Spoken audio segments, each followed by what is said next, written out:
Hello friends, welcome back for another part of our walkthrough of Oxygen Not Included's base game. I don't know why I always start up with that printing pod going off immediately, but yeah, here we are, we're back. We're going to be talking about ventilation this time, like we mentioned in the last video, so let's get on that really quickly. Like I mentioned in earlier parts of the run, I'm going to mine out big sections like this at a time and leave ladders in between so that all the material can fall down to the bottom. This is going to start mattering once we get into the shipping, which is going to be next time. But as you dig downward, you're going to need to set up some ventilation to allow your duplicants to keep going further and further down while still being able to breathe. And the best way and easiest way to do this is really just to set up some type of ventilation system to get all of the material that you don't want, this being specifically carbon dioxide or chlorine or something like that, that'll settle at the bottom, and get it out of your base for pretty cheap. Whoops, I did not mean to do that. What did I just do? I meant to dig. There we go. So I'm just going to mine out a section like this. I want the top section especially to be clear, so let's just prioritize this really fast. And in the meantime, I had been mentioning throughout the run that you want to dig up to the top. And I usually will create this one big column that goes all the way up and down, avoiding any of the stuff in between that might get in the way, so I don't like mine out the water and natural gas and stuff like that. Once you hit the top, you're going to start to get to tiles like this that say space exposure. All this means is that if any liquid or gas is in those tiles, they'll just be deleted because they will be vented out into space. The way that you want to get out here, and the easiest way to do so, is just kind of leave a tile like that you're going to dig out. Actually, we could probably just dig all of these. And then we're going to put a vent out here. And we're going to connect that by a big, long gas pipe. It's going to run all the way down to the bottom of our base so we can vent stuff out of it. But there's going to be a couple of things in between. So we'll go ahead and prioritize this and we'll get the different parts of it going. The only other thing that you need up here is a door. That's just going to be something that your duplicants can go in and out of to get in and out of space. This is just the first pass at this. We will go back and make the system better to get out into space much later in the game. But for now, that's all you really need to worry about, is getting that door in place so that you're not venting all of your oxygen or hydrogen out into space. So we'll do that. We'll set this as a little bit higher priority as well, which I think I did. Might as well just set everything. Cool. My duplicate should get up here and start taking care of that in a little bit. As for here, we will eventually want a section that's just going to be to store some extra gases that we might want to keep. For the base game, you really only need one, and that's going to be chlorine, which we're going to use later. Oh, here we go. Here I was talking about not getting all the, not continuing our research. We definitely need these gas reservoirs, and I'm going to need that for this, so let me rush that. But this also brings me to another thing that I wanted to talk about, which is a little bit more convenient setup for your supercomputers if you want to have a place to get water from. We've used a bunch of the water from this first pool. We will start using water from the second pool here in just a bit. But what I'm going to do is I'm going to set up something right next to the supercomputer that's going to be a place for our duplicants to grab water via this pitcher pump. What you're going to want to set up, and this is another one of our first instances of using some automation, is a hydrosensor, which is basically going to send signals based on how much liquid it is immersed in. So in this case, we're going to want to have water come out of this spout, but only until this hydrosensor says, okay, there's enough here, turn off. So yeah, we'll just set up something like this really quickly. We'll get our research prioritized so we can get those pieces that we need, and in the meantime, we'll be building everything else out. There's also some other stuff we need to talk about in this video anyway. So once they get there, they've got everything hooked up. The hydrosensor, once it is created, it will default to some settings, which is below 500 kilograms, is when it will allow this to be open. I'm just going to leave that how it is, and that's fine. You can adjust the other ones, but for this one, we'll need a little bit of water there, so I'll just connect my lines up to there, and then as soon as they're connected, my duplicants will get this start to fill up with water, and then when this needs more water, they'll just pump it out and run it right to there, so I'm not wasting any extra steps doing that. So yeah, just kind of rebuilt my research area. I can deconstruct the old ones if I still had it. So yeah, there's a little setup that you can use for that. Let's see how we're going up here. Duplicants have not really reached up here. We might need to overly prioritize this, and we will need to come back and clean all this up here in just a little bit. Plus, we need to run our pipes all the way from the top to the bottom. So as soon as they get that research done, I will get those tanks in. But for the meantime, what I'm going to do is, now that I have this area mined out, as I dig downward, I'm going to dig out basically this entire section. So like this whole section is going to eventually extend all the way down to the bottom, and I'm only going to worry about that one section, and I want it to be wide enough that there's enough gases, or rather enough space for the gas to all vent down to the bottom so I can consistently vent it out from the bottom. We're again taking advantage of the fact that carbon dioxide sinks to the bottom, and chlorine will also sit on top of it. We're going to try to oxygenate, or like make our base an oxygen-rich environment as much as possible. But when you start getting to the bottom of these, what I'm going to do is I'm going to set up a gas pump at the very bottom. I need to hook this up to some automation, which we also don't have the research for, but we'll get here in just a second because our duplicates are pretty fast at researching. We need some of this automation stuff, so we'll grab that. Hurry up, Ruby. You could also set up a second station, and you could have a second researcher if you wanted to hurry this up, but it's just going pretty fast. There we go. Now that we have that research, let's go ahead and grab these other two pieces of automation that we're going to need, and we'll hook those up when the time comes. Now that we have the first bit of research, we want some gas reservoirs to be set up somewhere in our base just to hold some excess of gases that we might suck up in our ventilation. Now, for the actual ventilation itself, what we're going to want to set up is something to allow us to filter what type of gases we want to keep in these and what kind of gases we want to send out into space.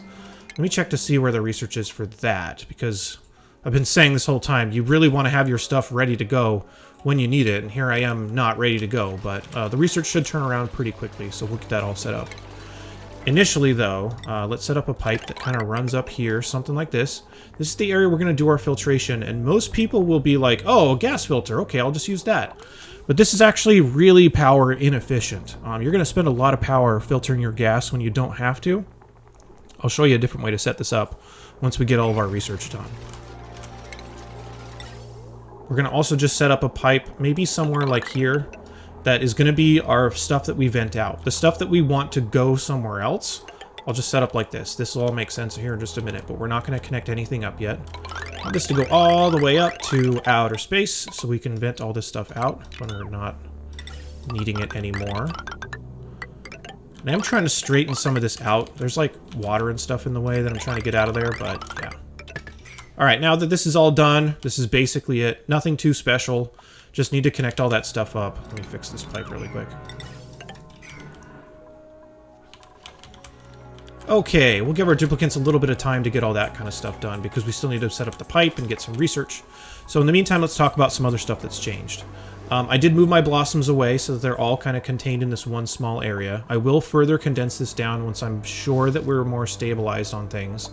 I am still having to rely a little bit on some gristleberries and pickled meals here and there to supplement because we don't have a lot of access to sleet wheat.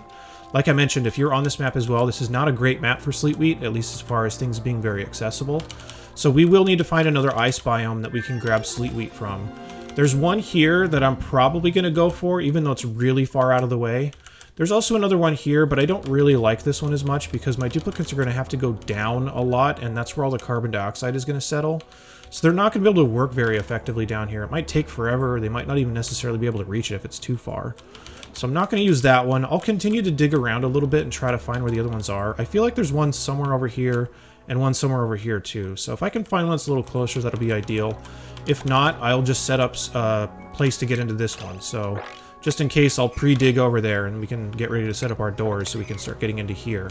But once we get, I don't know, I don't even know how to quantify how much sleet wheat you're going to need. There's calculations you can get for it, but if you have maybe like 40 sleet wheat plants that are native, like naturally occurring, that should be enough sleet wheat grain to push your berry sludge production for the 16 or so duplicates that you might want to take. Alright, we're getting there with all the other automation research. How's Ruby doing? Almost there. We'll talk about a couple of other things that we found. One thing is this. You might find these frozen fossils. This storyline is probably the most useful storyline out of all of them that are out right now. As of the time of recording this, it is September of 2023, so this might be a little bit outdated by the time you're watching it, but hopefully not too much. But yeah, these are fairly useful to get up to and start using, only because fossils are a really valuable resource. but we're going to have a lot of access to fossil in other parts of the map, so this isn't essential. I'll probably cover this just a little bit, in particular how to mine out a couple of these, but I think I will make a separate video that's exclusively for how to deal with some of these biomes specifically, because a couple of them are pretty rough. This one's pretty easy because it's in like a cold area, and your duplicates can withstand it pretty well. It's like minus 100 C, but your duplicates will be okay. And the other one is just the basic one. This one doesn't have anything really special around it, so those two you can unearth. You can mine these fossil fragments if you want to get a good chunk of fossil. Not really that important. Let's see. How's everything else going? Ruby, you guys about done? Stinky, why are you doing that instead of her? Oh, whatever. Alright, let's talk about a couple of other things. One is this chlorine vent. This chlorine vent, like most vents in volcanoes and stuff like that, probably just going to get tired of me saying this, just leave it alone for right now. I don't even think this one we're going to interact with at all. So just kind of leave the natural stuff around it to keep this chlorine contained, because it can get pretty highly pressurized. We will eventually dig it out, but it's really not a priority right now unless it's in your way. So yeah, that's another thing. The other thing is another story. That's this Somnium synthesizer. I'm going to be honest with this one. I've played with this a few times, and I kind of just don't get it. Either when I played it, it just wasn't working like it was supposed to, or it seemed like a lot of unnecessary management for a pretty low benefit. So I don't know. I don't really care that much about this. But what I do like is these doors. These doors are made out of steel, which is basically going to be a really quick and cheap access to steel at a time that you otherwise really wouldn't be able to afford it. The only reason this is valuable is because as soon as we have steel, we can start getting this natural gas, and we can use that for a second power source. So if you can get in here comfortably without, you know, wasting too much time, you can get this steel, you can mine it out. You can also get steel from this door. They do still have it here, but be careful, it's pretty hot out here.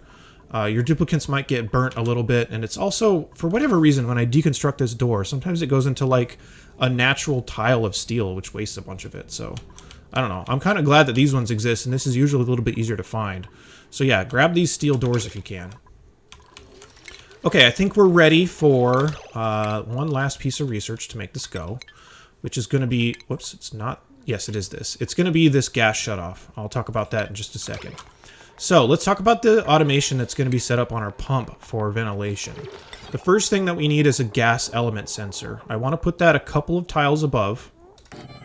Then I want a NOT gate that's pointed down, like that. And I want a filter gate that's also going to be pointed down, like that. The way that you want to connect this up, and I'll explain the logic here in just a second, but the way you want to connect this is those two, the middle two, and the bottom two together. Pretty simple setup. What this is going to do is it's only going to allow this pump to pump out gas if it's detecting a gas other than oxygen. If it's detecting oxygen, then it's done its job. That means my base all the way down until this point is oxygen, and we're good to go. If it's not oxygen, which is like carbon dioxide or chlorine or whatever, I want it to make sure that it is staying in that type of environment for a long enough amount of time before it turns this pump on. Because if there was oxygen all the way down here, but a piece of chlorine, or a piece, like a tile of chlorine or a tile of carbon dioxide drifted in this for just a second, I don't want it to instantly turn the pump on. I want it to wait for a little bit before it does. So the settings on this filter gate, I'm going to set to, I don't know, 60, 45, something like that. That's just going to be how long that it has to sit in one of these gases that I don't want before the pump will be allowed to turn on. This gas element sensor is basically, it's connected to a NOT gate, so it's going to only send a on signal whenever it detects anything other than oxygen, because the NOT gate inverts that. If I were to not have a NOT gate, this would only turn it on if there was oxygen, but I want the exact opposite of that, so that's why I'm using a NOT gate. Okay, we'll connect this up to power. The other thing that we need once we get the rest of this all set up, or once we get this next bit of research, is going to be our filtration for it. We need to replace our pumps. We're not going to be able to get the water that we need. Okay, let's hurry up. We'll clean all this stuff up later. I'm just trying to hurry for the sake of the video. There are still a couple of things that I want to talk about in the meantime, too, while we get this all set up. I wish this was a little smoother, but sometimes this does happen during the course of recording videos. Not everything goes perfectly. We obviously don't have anywhere that these are going yet, so yeah, we'll deal with the filtration for a sec. or rather in a second. Now that we have this done, we can start clearing all this out. I can just mine this out the same way, just kind of use a ladder so all the material falls down, and we'll sweep it up later. The other thing that's going to be interesting that we're going to need to start preparing for is all of our shipping stuff. So it's going to be located here. But the problem is that we don't have enough metal to get this all going yet, and we might want to respec our duplicants to be able to do this. So what I've been saying for a little while is about cycle, it's like usually cycle 51, is when you'll finally have your first dupe with 5 points of skills. And that'll be what is required to get into this mechatronics engineering. So now that we have Turner there, I'm going to respec Bert, now that he has his 5 also, to be one of the mechatronics builders as well, so we can get that stuff going. So just to prepare for the next video that I'm going to be talking about, let's get that done really quickly. This video is also going to run just a little bit long, but sometimes it's going to happen, so that's fine. Let's check this. Alright, almost ready for our ventilation. Do we have it all the way connected up here? Not quite. So it's not quite going to be running as we want it to anyway, but I'll at least get the setup going. There. So duplicants will get up there and take care of it. Also, one thing I'm going to mention is that when you're digging up here, make sure that you're digging out of a material that is at least available somewhere nearby. So most of these ladders and pipes and stuff are made out of granite. And there's little pockets of granite here as I go. That's going to be sand. That's going to spill, so I don't want to do that. As I just went on a rant in a previous video about not doing that. But if you have your granite that you can dig out of here, that'll keep the resources close to where they're actually going to be used. So when you're digging up here and when you're building this pipe, that's going to be one of the times where it's important, so your duplicants aren't taking forever running back and forth doing that. So, let's finish this up. The last thing that we need to connect this all up is I'm going to connect up a line that goes straight out into space like we had before. But I don't want this to necessarily be running that way yet. I want to get a couple of things in here first. So I'm going to disconnect this really fast so I don't send anything out into space quite yet until we're all the way set up. Then what I want is a gas shutoff. This gas shutoff is going to have its white part connected to the main line that goes out into space, and the green part connected out to another pipe that's going to be filling up these tanks. This gas shutoff is going to be controlled by another piece of tech, which is going to be a gas pipe element sensor. And this is basically does exactly what it sounds like. It detects for a certain type of element in the pipe, and when that certain type of element is there, it will turn on this gas shutoff and allow it to flow into these tanks. The element that we're going to be setting this for is chlorine. By the way, just reconnect your lines after all this is done. It's going to be for chlorine because we will want to use chlorine for a couple of purposes. You can use it for Dreco farming, which we're not going to be doing in this one, in this run, because we don't really need to. And it's going to be for cleaning your food. Chlorine will kill germs, so we will eventually set up our food in a way that all the germs on it get killed, so we don't expose our duplicants to food poisoning nearly as much. So there we go. We're going to get this all set up. As soon as the pipes get connected, this will start running. There we go. So now we're going to be sending carbon dioxide through, and if this ever does encounter the gas that you want at this point, it will filter it out and go into this gas shutoff instead. This gas shutoff only takes about 10 watts to run, whereas your gas filter takes 120, and the gas filter is going to be on all the time. So this is a huge power saver over the long haul. And since I want this to send chlorine into these tanks, I just need to set my gas pipe element sensor to chlorine and connect it to the shutoff like that. So yeah, that'll pretty much get our ventilation going. I think that we're connected all the way up out into space. So eventually what should happen is we will grab all of the carbon dioxide from this area. It'll flow all the way out of here, all the way up there. It's getting there. It will get there by the time we get to the next video for sure. But it will clean all this out. Your oxygen will start to recede down to this area, and then you can continue to dig down further, because your duplicants will only have to go up to here to breathe instead of all the way back up to here in order to breathe. So this is going to be the way that we're going to dig down over time and also maintain the gases in our bases, more specifically making our base filled entirely with oxygen as much as possible. So yeah, that's that. In preparation for the next video, we're going to be doing a lot of shipping stuff, and shipping is going to take a lot of refined metals, so I'm going to start a job to refine maybe like 80 things of copper. Once we get there, which should be pretty fast, I'm going to start setting up all the shipping stuff. I'm also going to respec Bert so that he's capable of building out my shipping network when it's time. So yeah, that's pretty much it. Little bit of a longer video, but we'll be back pretty quickly with the next part to talk about setting up shipping. Maybe in the next couple cycles. So yeah, be there in just a minute. Thanks for watching.